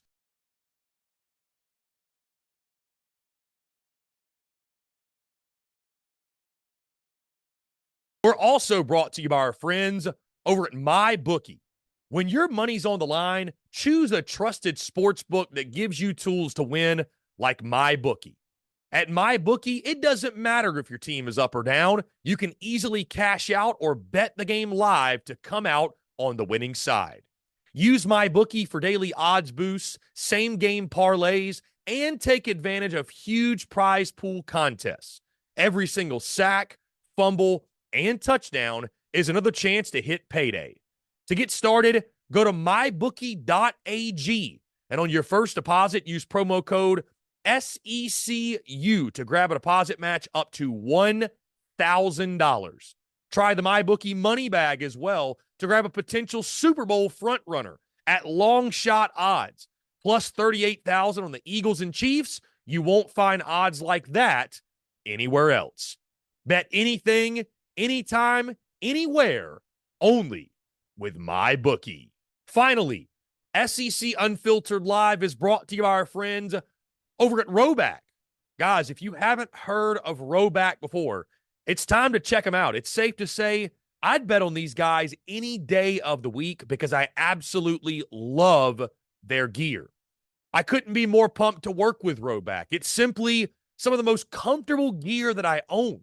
From the performance polos to the hoodies and the joggers, it's some of the best fit and best feel around. Roback's performance hoodies are some of the best pieces of clothing I've ever worn. I can't emphasize how soft these things are with great stretch and breathability. They're simply some of the best hoodies out there. Odds are, guys, if you see me during football season, baseball season, basketball season, or just here on SEC Unfiltered Live, you'll more than likely see me in a Roback hoodie. Secondly, guys, Roback's performance polos, they're some of the most comfortable polos out there. They're moisture wicking with 4-way stretch, making them perfect for a game day, and they have the perfect fit. With crisp collars that don't lose their shape, I could not recommend these polos more. In all honesty, guys, Roback's been gaining traction big time. I'm sure you've seen them. They've been working with some of college football's biggest stars, such as Alabama's quarterback Jalen Milroe and former LSU head coach Ed Orgeron. So go check them out now and use the promo code SECU on Roback.com for a generous 20% off your first order. That's spelled RHOBACK.com. 20% off all bottoms, Q-zips, hoodies, and more with the promo code SECU. Ladies and gents, boys and girls, we are back here on this Wednesday, January the 17th, 2024. Appreciate each and every single one of you being here. We're going to touch on tonight's SEC basketball action, and after that, we're going to go ahead right into our daily mailbag segment, guys, taking your questions, your comments, and your calls. I want to hear from you. You guys be part of the show. You can text the number as well. You can comment on YouTube, Facebook, Twitch, wherever you're watching, guys. We'll get into your questions. So again, let's go ahead and get into the SEC action tonight. Just 3 games on the docket as SEC basketball, the conference season continues. 3 interesting games, though. First off, Kentucky, the 8th-ranked Kentucky Wildcats taking on Mississippi State. 7 p.m. Eastern tip on ESPN2. The Cats are a sizable favorite in this one. I think this could be a really, really fun matchup, though, right? Mississippi State has sort of had the knack this year, I feel like, for playing spoiler, pulling a couple upsets, or had that big win over Tennessee. Kentucky's a 6.5-point favorite in this game, guys. I'd lean Kentucky for sure. I would not be surprised if Mississippi State covered here, but curious to see, man, can Kentucky protect the home floor? Again, this one a primetime matchup. The Cats obviously playing for a lot of seeding, if you will, and building out their resume, as is Mississippi State, to get in the tournament. ESPN2, again, where you can watch this game. But Kentucky, I'm going to go with Kentucky. You know what? I'll actually take the Cats to cover. I think Kentucky minus 6.5. I think the task might be too tall for State, dealing with Dillingham from UK and John Calipari's squad as a whole. I'm going to go Kentucky in this game, guys.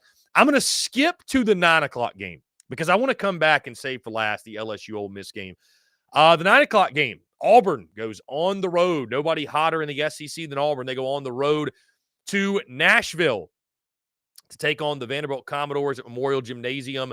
9 p.m. Eastern tip on SEC Network, guys. Memorial Gymnasium, it can be a house of horrors. It is a weird place to play. Auburn's an 11.5-point favorite. In no way do I expect Vandy to win this game. No way. I just can't do it. I will not be shocked, though, if this game is close. I will not be shocked if this game is uncomfortably close. Again, Vanderbilt's not very good, but Memorial Gymnasium has got to be one of the weirdest, strangest places for an opposing team to go into and try to win. It's crazy. Like, I mean, we saw Alabama guys almost lose their SEC opener in Nashville. So I could see this game being closer. I could see Vandy covering the 11.5. I do think Auburn will win this game straight up, though. And finally, guys, again, just 3 games on the slate. LSU host the 22nd ranked Ole Miss Rebels. This is a 7 o'clock tip on SEC Network. LSU, okay, I posted this morning LSU was a 2.5-point favorite.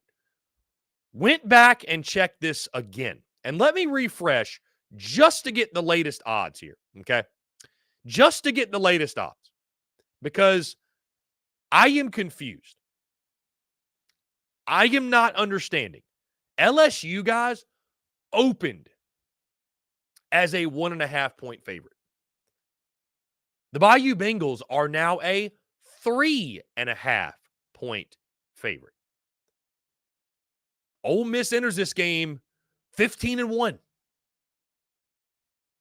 What am I missing? What am I missing here?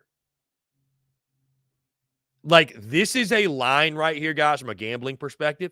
I would never touch it because Ole Miss feels too easy. You're just like, the wrong team is favored here. The wrong team is favored. And so, like, I'm having a hard time grasping the why behind this. Like, why LSU is favored. 3.5. And it's, again, the money's coming in on the Tigers. Over under set at 150.5. Like, making a pick in this game, I don't know. I don't know. You know what I mean? Like, I love what Ole Miss has done. I mean, I think LSU's a dangerous team. Don't get me wrong. But I still don't understand why they're favored. That being said, guys, I don't know what I'm taking spread. I tell you this, though. A pick, I'm taking LSU because somebody knows something. Somebody knows. There is no way they open as favorites and then the money's pouring in on LSU unless somebody knows something. So I'm going with the LSU Tigers, man. I don't know, man. It just confuses me. I have no clue. I have no clue. So, again, that being said, guys, I've got Kentucky. I've got the favorites winning tonight. Yet again, I've got the favorites winning. Kentucky, LSU, and I think Auburn. I want to go Ole Miss, guys, but the Vegas line's tripping me out. I mean, it's just completely tripping me out. So, I'm going to go Kentucky, LSU, Auburn. Will not be surprised if Ole Miss and if Ole Miss wins this game, I just may never trust Vegas again because I don't get it. I don't understand the line. So 3 interesting games on the hardwood tonight. Who are you taking? Do we see any upsets here in the midweek? Guys, that being said, let's go ahead and roll right into the daily mailbag segment of this show. Taking your questions, your comments, and your calls at 843-790-3377. Your reactions to everything. You could text that number as well. Without further ado, guys, let's go ahead. We're going to start this thing off with a voicemail, okay? And then we're going to open it up for your calls, and we'll get into your questions. With that being said, let's get it. Hey, Chris, how you doing? This is Luke again here. Can't lie to you. I'm pretty upset about last night. I was heated all night on Twitter about that loss, and can't explain enough how disappointing it is. It feels like as a Carolina fan.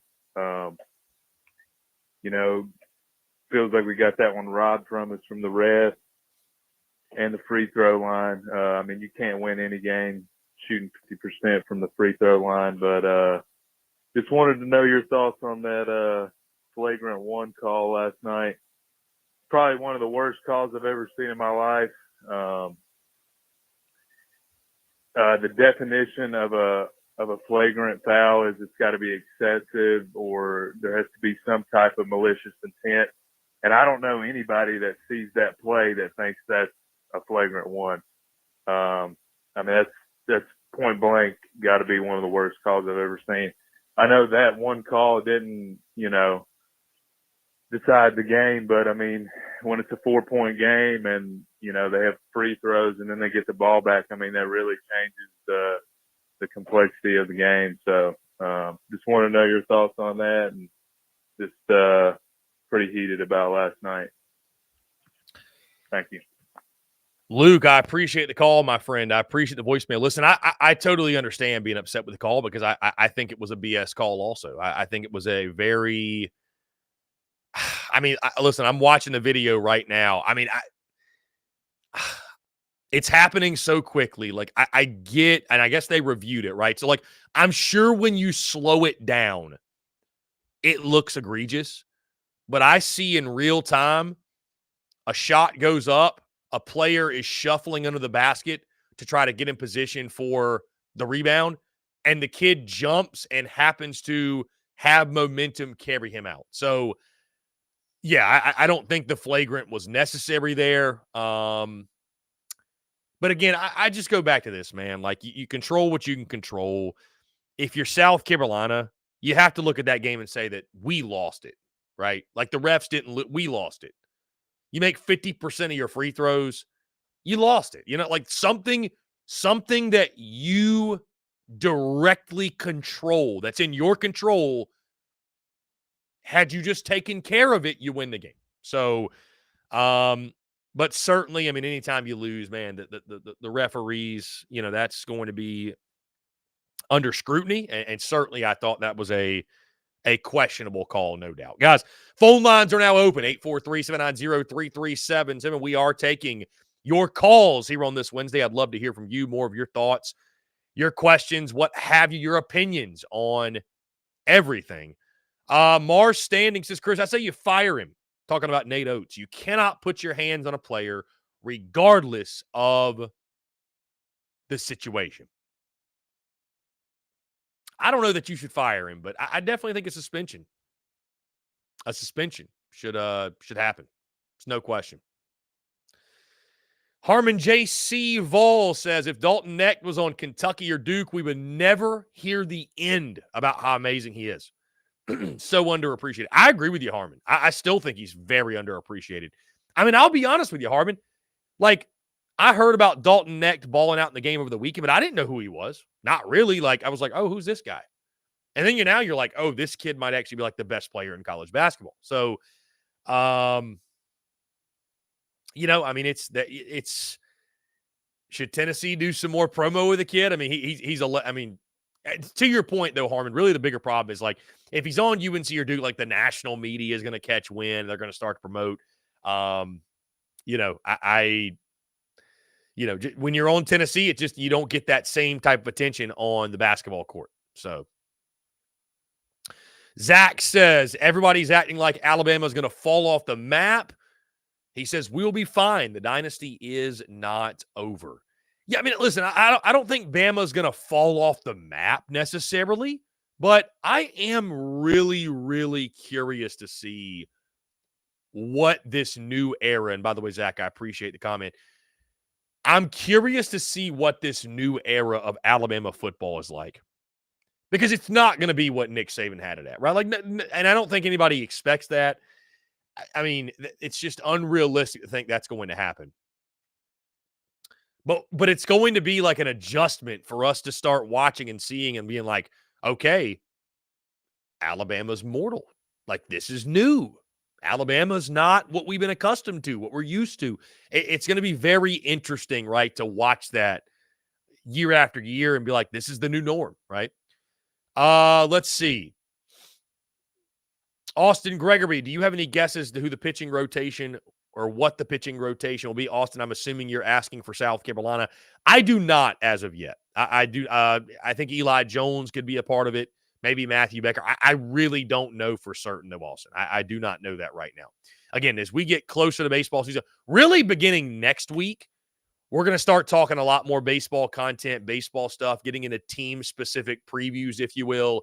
And then probably, I would say, probably the week of opening day, Austin, a lot of our content, for sure. I mean, that'll be the latest. But, yeah, probably the week of opening day, we'll spend a lot of time locking in preview, predictions, for the entire conference, if you will. So I'll be doing that. So it's going to be a lot of fun, though, man. I'm really excited. Like I mentioned, guys, we actually today, I'll tell you, 4 o'clock, I got a conversation with a guy who's a Texas A&M baseball guy specifically. So we're going to talk nothing but Aggies baseball.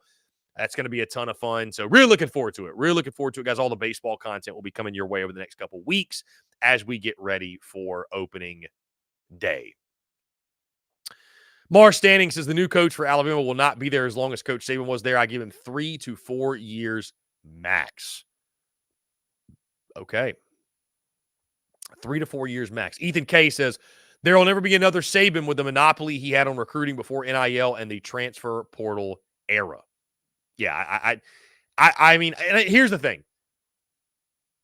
What's happening, and this sounds so obvious, but what's happening in college football with Nick Saban, like Nick Saban retiring, terrible for Bama, great for college football. Like, we asked the question, is the parity going to continue? Are we going to continue to have parity in college football? Dude, I think absolutely, right? Bama's roster is being gutted. Guys are going to different schools. Like, I mean, Georgia's still going to be Georgia. You're still going to have your elites, right? You're still going to have your elites, no doubt. But, like, I mean, I think the parity is going to be at an all-time high. That parity is going to be at an all-time high.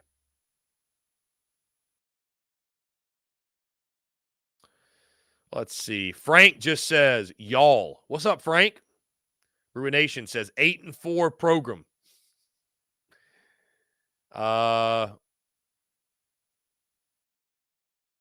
Frank says none of y'all would have survived in a Bobby Knight world. Good Lord. I guess talking about the game is soft. Justin says, I'm a Gamecock fan, but when both teams make it to the line 32 times and they make more, it will cost you. The ref did make some bad calls, but it was bad both ways. We lost and it hurts. Yeah, that was a tough loss, Justin. And too, a lot of fouls in that game.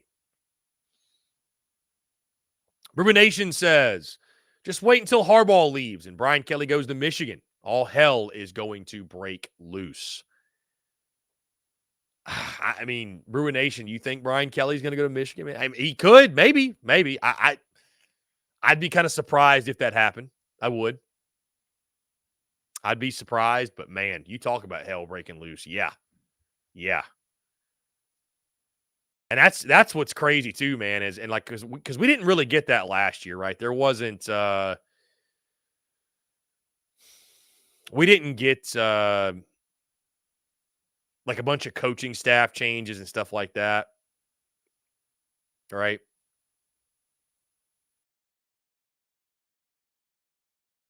We didn't get coaching staff changes. So as coaching staff changes happen, as coaching staff changes happen, the portal's just going to be wild. I mean, it's going to be a mess.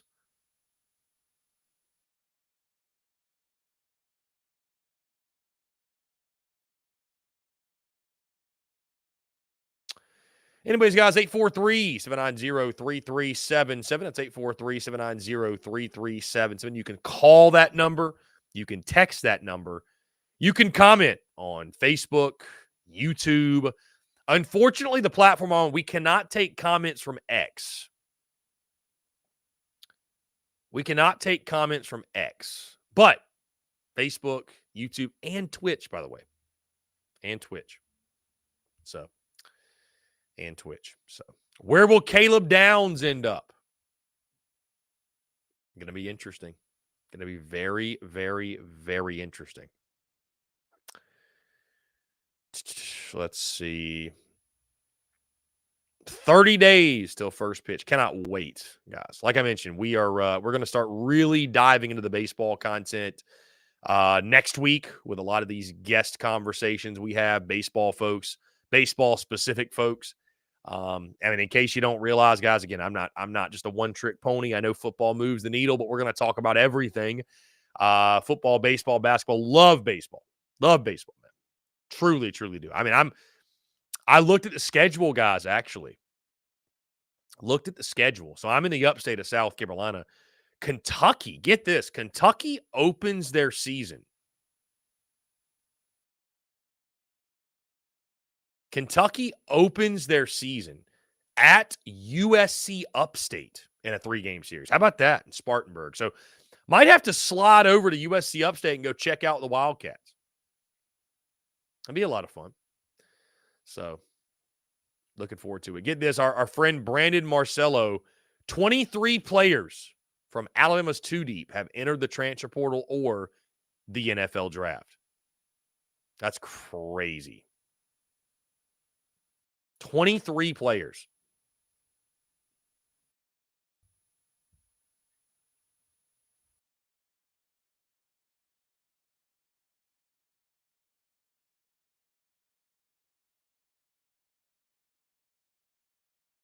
Actually looks like it's 28 players. Jeez, this is wild. I mean, dude, they've practically lost their entire offensive line. Alabama has lost from the Washington game. This is the depth chart of the Washington game. Oh, excuse me. Okay, never mind. That's the depth chart at Washington. My bad. I'm sitting here looking. Washington's lost a lot of guys, too. They've lost a ton of guys. Bama, 28 guys actually in the 2 deep. 28 players out of their 2 deep are gone. Just nuts. Absolutely nuts, guys.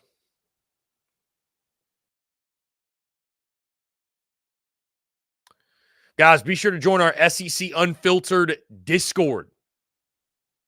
Click the link in our bio. You'll see the Discord link. Really good time. We've got fans of every single fan base in there talking, chatting, conversating. The beauty is in the banter. Ruben Nation says, can South Carolina get one of them offensive linemen? Yeah. Yeah, I think there's a lot of people that are interested in that Bama roster for sure. I think there's a lot of folks interested in that Bama roster. So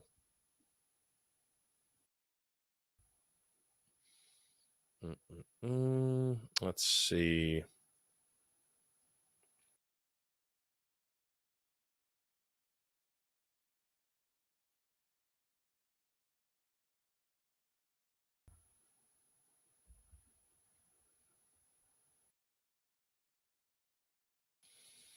Yep, Alabama fans are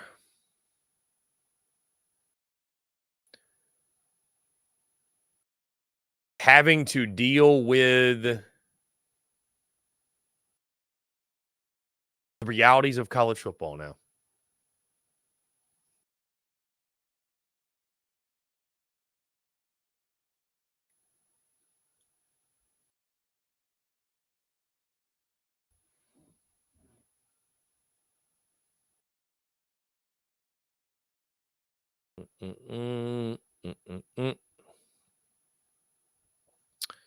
Let's see, guys. Going through your questions again. Appreciate you all being here. Carl Judkins says, see you fellas got to go. This was earlier. Vols against the world, baby. Everything school. Vols by Fitty.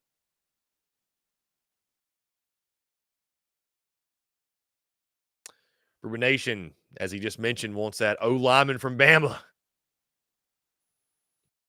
I see a lot of y'all going back and forth in the comments. The trash talk is at an all-time high today in the comments. Harmon says, I already know Saban's about to come out of retirement halfway through the season as an on-field advisor. Wouldn't that be something? That'd be something.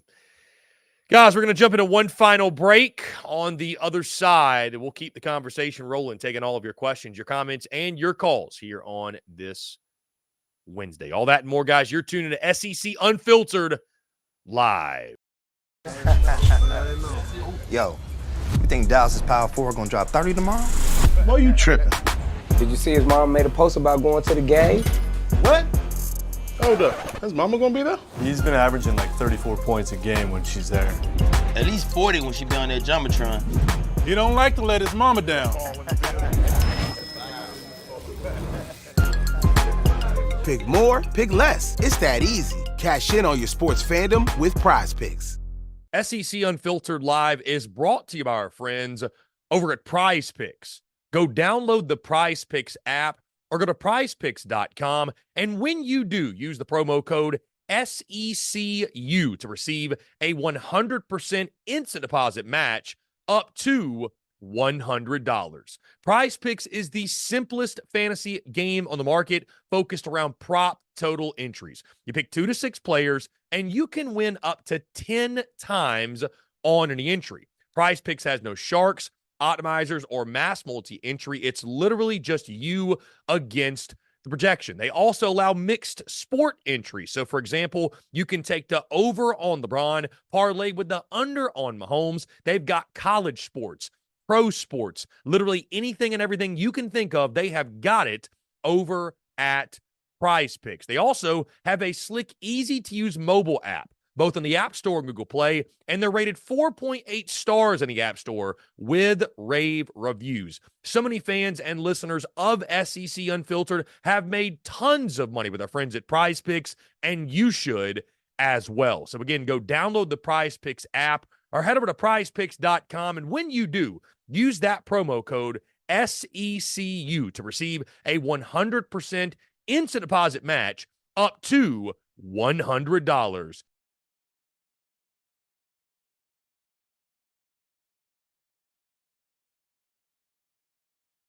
We're also brought to you by our friends over at MyBookie. When your money's on the line, choose a trusted sports book that gives you tools to win, like MyBookie. At MyBookie, it doesn't matter if your team is up or down. You can easily cash out or bet the game live to come out on the winning side. Use MyBookie for daily odds boosts, same-game parlays, and take advantage of huge prize pool contests. Every single sack, fumble, and touchdown is another chance to hit payday. To get started, go to mybookie.ag, and on your first deposit, use promo code SECU to grab a deposit match up to $1,000. Try the MyBookie money bag as well to grab a potential Super Bowl frontrunner at long shot odds, plus 38,000 on the Eagles and Chiefs. You won't find odds like that anywhere else. Bet anything, anytime, anywhere, only with MyBookie.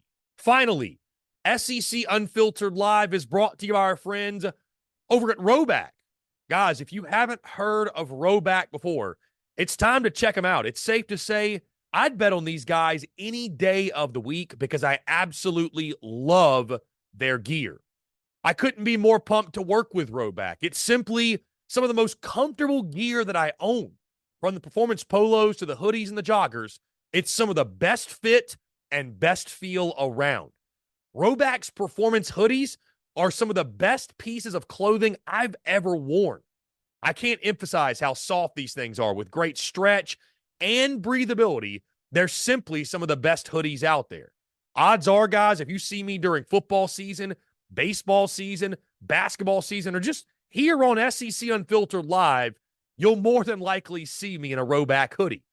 Secondly, guys, Roback's performance polos, they're some of the most comfortable polos out there. They're moisture wicking with 4-way stretch, making them perfect for a game day, and they have the perfect fit. With crisp collars that don't lose their shape, I could not recommend these polos more. In all honesty, guys, Roback's been gaining traction big time. I'm sure you've seen them. They've been working with some of college football's biggest stars, such as Alabama's quarterback Jalen Milroe and former LSU head coach Ed Orgeron. So go check them out now and use the promo code SECU on Roback.com for a generous 20% off your first order. That's spelled RHOBACK.com. 20% off all bottoms, Q-zips, hoodies, and more with the promo code SECU. Ladies and gents, boys and girls, we are back. Final 15 minutes or so here on the show in the daily mailbag segment. Taking your questions, your comments, and your calls. You want to be part of the show, guys? 843-790-3377. You can call that number. You can text that number, or you can comment on Facebook, YouTube, Twitch as well. Bo says, gig 'em. Gig 'em Aggies. What's going on, Bo? Appreciate you. Thank you so much for being here. Billy Cotton says, he wants to know if South Carolina can talk Saban out of retirement, coach Carolina for 2 years to find some joy. LOL. Good luck with that. Good luck with that indeed. How about the Aggie representation? Bo in here. I appreciate that greatly. Guys, was just scrolling the timeline during the break. Auburn adding extra seating in the outfield. They have a beautiful ballpark. Auburn's got a beautiful ballpark. I don't think it's going to happen this spring, guys, but this fall, obviously, we're going to all these different we're going to all these different venues, if you will, stadiums, different football games. I'd love to visit every baseball stadium. I really would. I'm a huge baseball guy. There's so many awesome venues in the SEC. So many. So maybe that's something we can do one day. Let's see.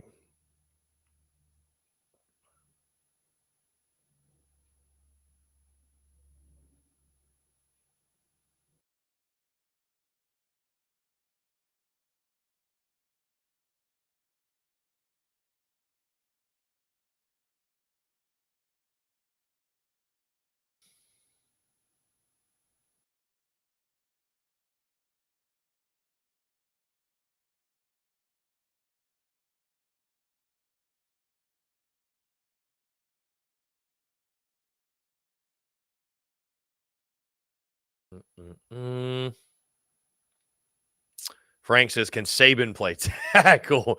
I don't think so, Frank. I don't know if he can move like that. Bo says, loving the Ricks pickup. Sorry for Bama fans, but not much considering what A&M is going through. Des Ricks. How about that pickup for sure? Really nice pickup. Yeah. I mean, I'll be curious what A&M is in year one of Mike Elko, Bo. I really am. Is A&M a big winner of Nick Saban walking away? I mean, obviously that's, they had a little bit of success against him, but I mean, that's everybody in the SEC had to deal with Nick Saban and what he did in Tuscaloosa. So now that Des Ricks pickup is a big one, former 5-star prospect or what have you. And should be a really nice piece. Should be a really nice piece for Mike Elko on the defensive side. How about Ole Miss this morning getting a big pickup? Really, really big pickup.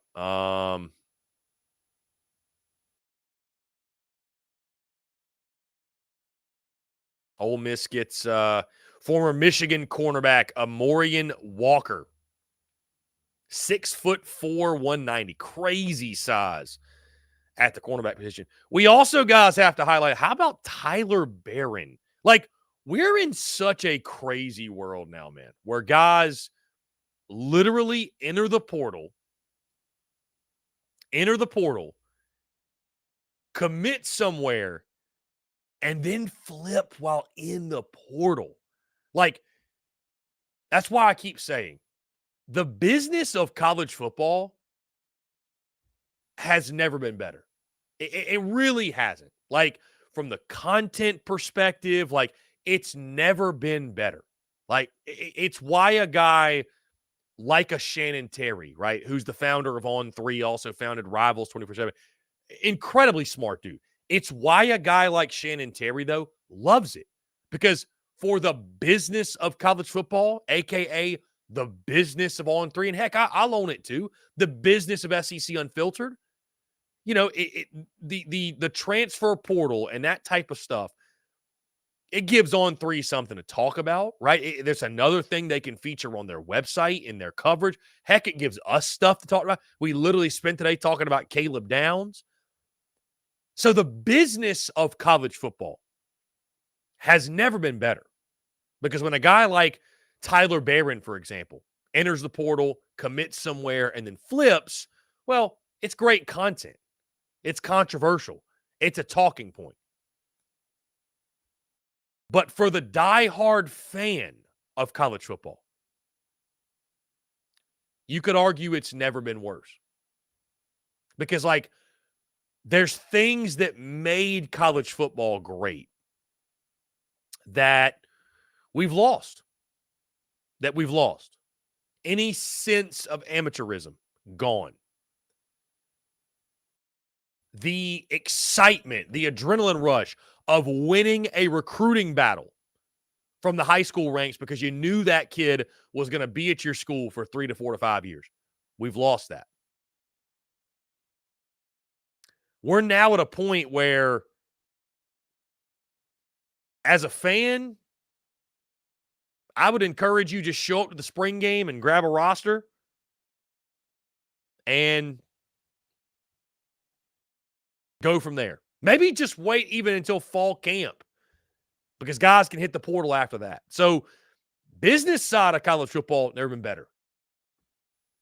The fandom side, the diehard fandom side, you could argue it's never been worse because of what's going on. So, I mean,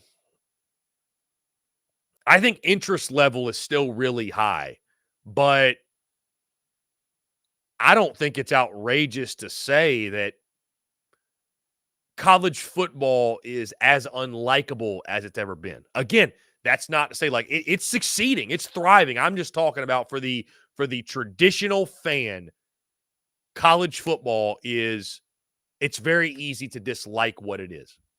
So, but again, Tyler Barron flips from Ole Miss now with Louisville, dude, what a portal haul for them.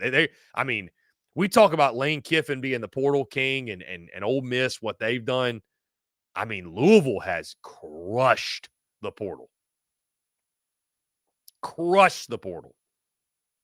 So,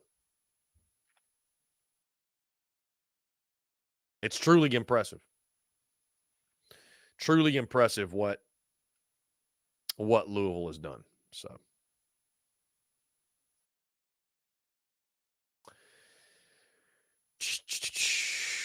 how about this? LSU is hiring a director of football video to lead the production of creative content for LSU. How about that? That's a cool job. That's a very, very cool job. I got to say, that's a very cool job.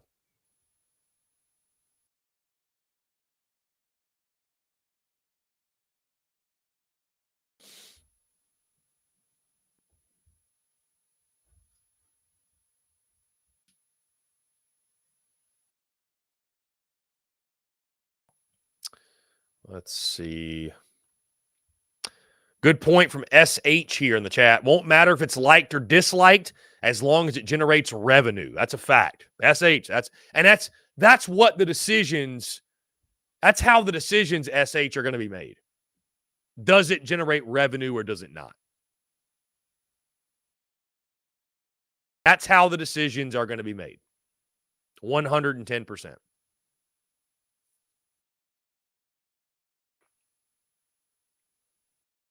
Bo says, is anyone else concerned that Texas just extended Sark to a Jimbo-like deal after 3 seasons? Bo, my only thing with that is that, Texas A&M extended Jimbo after a COVID year. Like, I hate to say that the COVID year meant nothing, but it really did. It meant nothing. Like, football was not real almost. Like, it wasn't real. You know what I mean? Like, it just wasn't. Like, that season wasn't real. It's really hard to put any stock in what your team did during the COVID season, good or bad. Like, I mean, I know South Carolina made a coaching change during the COVID season, and I think Gamecock fans are obviously thrilled they did that. But, like, realistically, like, it's hard to take away a whole lot. It's hard to take away a whole lot from that.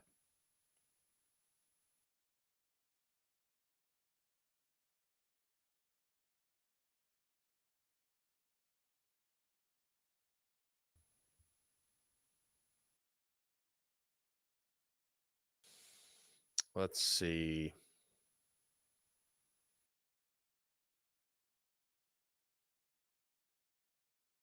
So no, I don't think I don't think Sark. I'm not really worried about Sark in that way.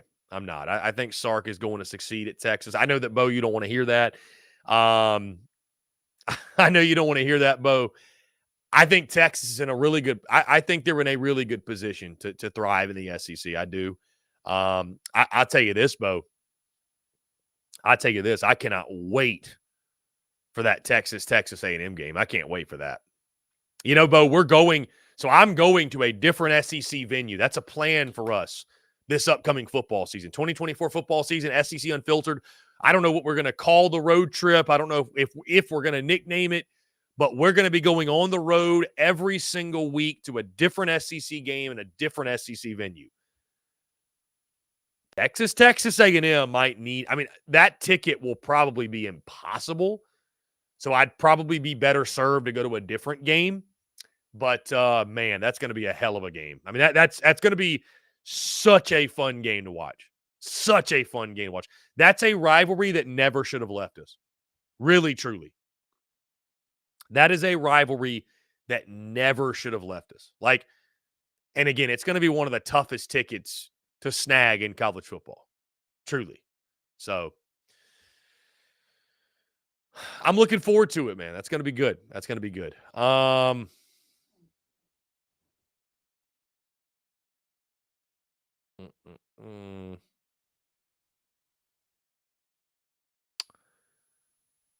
But I think Texas is going to thrive in the SEC. I do. I think they're a college football playoff team this 2024. I think they are a playoff team.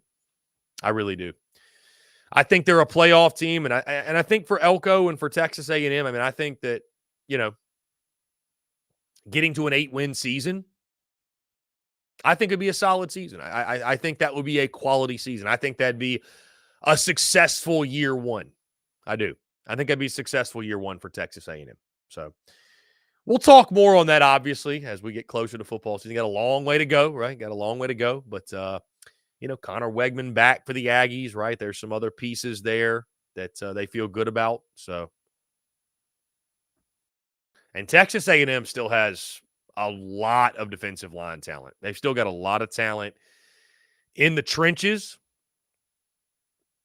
which is a good place to start. So,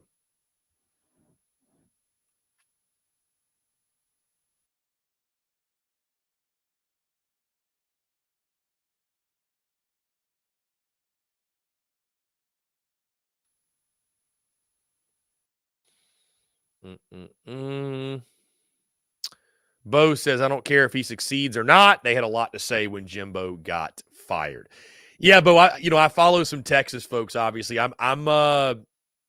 It's fun to watch the back and forth, Bo. Like the hatred again. This is a game, it should have never left, man. The hatred and the taunting and the back and forth.